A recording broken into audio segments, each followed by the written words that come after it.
नमस्कार दोस्तों, आज मैं आपको भाई दूज पर सुनी जाने वाली गणेश भगवान की कहानी सुनाने जा रही हूँ। प्रेम से बोलिए गणेश भगवान की जय हो, दूज माता की जय हो। हम भगवान को जिस तरह बुलाते हैं, पूजते हैं, भगवान उसी रूप में अपने भक्तों के पास खींचे चले आते हैं। और ऐसा ही हुआ शांति के परिवार में। इस परिवार में शांति, उसका पति मनोहर, सास ससुर और शांति की 5 वर्ष की एक बेटी थी जिसका नाम था अशोक सुंदरी। परिवार की चाहत थी बेटे की और जन्म हुआ एक बेटी की, जिसके कारण शांति को घर में ताने झेलना पड़ता था। शांति गणेश भगवान को बहुत मानती थी। एक दिन भाई बहन का त्योहार आया तो अशोक सुंदरी ने अपने माँ से तोतली आवाज में पूछा, माँ मेरा भाई कहाँ है? तो माँ ने कहा, अशोक सुंदरी तुम्हें पता है अशोक सुंदरी किसका नाम है? वह तो गणेश भगवान के बहन का नाम है। तो तुम्हारे भाई कौन हुए? गणेश भगवान हुए ना। अशोक सुंदरी के मन में यह बात बैठ गई। वह हर भाई बहन के त्योहार पर गणेश भगवान के मूर्ति को राखी बांधती और गणेश भगवान को भाई मानकर पूजने लगी। गणेश भगवान उसके लिए उसके भाई थे। ऐसे ही समय बीतने लगा। माँ बेटी दोनों गणपति बप्पा के अनन्य भक्त बन गए। अब अशोक सुंदरी विवाह योग्य हो गई। उसका विवाह भी हो गया। पर समाज की विडंबना, उसका परिवार भी ज्यादा खुले विचारों वाला नहीं था। पर उसका पति योगेश बहुत समझदार था। समय समय पर योगेश को काम के सिलसिले में बाहर जाना पड़ता था। अशोक सुंदरी की सास चाहती थी कि उसके घर में पोते का ही जन्म हो। इस बात को लेकर अशोक सुंदरी पर गजेंद्री बनाती रहती थी। अशोक सुंदरी के विदाई के समय पर शांति ने एक सुंदर सा गणेश भगवान की मूर्ति अशोक सुंदरी को दिया था और कहा था, बेटी जब भी कोई परेशानी हो तो अपने भाई गणेश भगवान से कह देना, वे सब कुछ ठीक कर देंगे।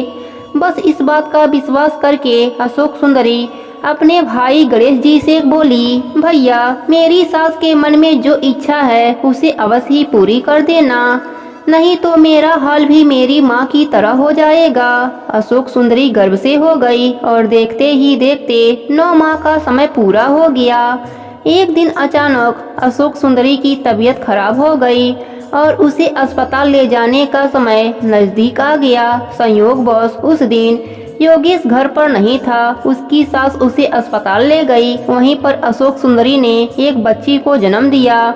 बस अब क्या था, अशोक सुंदरी की सास की उम्मीद पर पानी फिर गया। वह स्वार्थ में इतनी अंधी हो गई कि भगवान का डर भी उसके मन से निकल गया।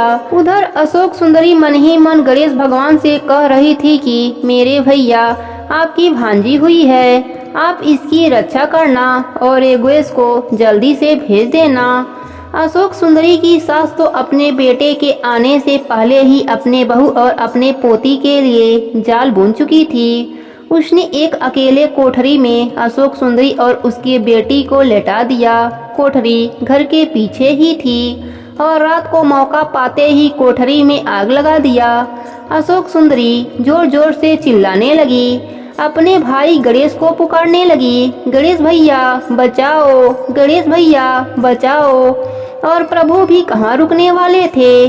जाने कहां से काले काले बादल बनकर आ गए और तेज वर्षा होने लगी। तेज बारिश से कोठरी की आग बुझ गई। उसी समय गणेश भगवान एक हाथी का रूप लेकर आए और धुएं वाली कोठरी से अशोक सुंदरी और बच्ची को बाहर निकाला। तब तक योगेश भी वहां पहुंच गया। अशोक सुंदरी ने सारा किस्सा अपने पति को बताया। योगेश ने सब कुछ सुना और हाथी को खड़ा देखकर समझ गया कि यह कोई और नहीं, स्वयं गणेश भगवान हैं। योगेश और अशोक सुंदरी जब तक समझ पाते और देख पाते, वह हाथी वहां से अदृश्य हो गए। अशोक सुंदरी बोली, आज मेरे भैया सिर्फ मेरे लिए आए थे, मैं धन्य हो गई। उधर अशोक सुंदरी के सास के शरीर में पूरे फफोले पड़ गए। उसे गणेश भगवान के क्रोध का सामना करना पड़ा। इधर अशोक सुंदरी और योगेश अपने बच्ची को लेकर कहीं दूर रहने चले गए और पूरा जीवन गणेश भगवान के भक्ति में समर्पित कर दिया। दोस्तों, जो कोई भी भगवान से रिश्ता जोड़ता है, प्रभु उसका साथ कभी नहीं छोड़ते और हमेशा उसका साथ देने दौड़े चले आते हैं। प्रेम से बोले गणेश भगवान की जय हो, दूज माता की जय हो।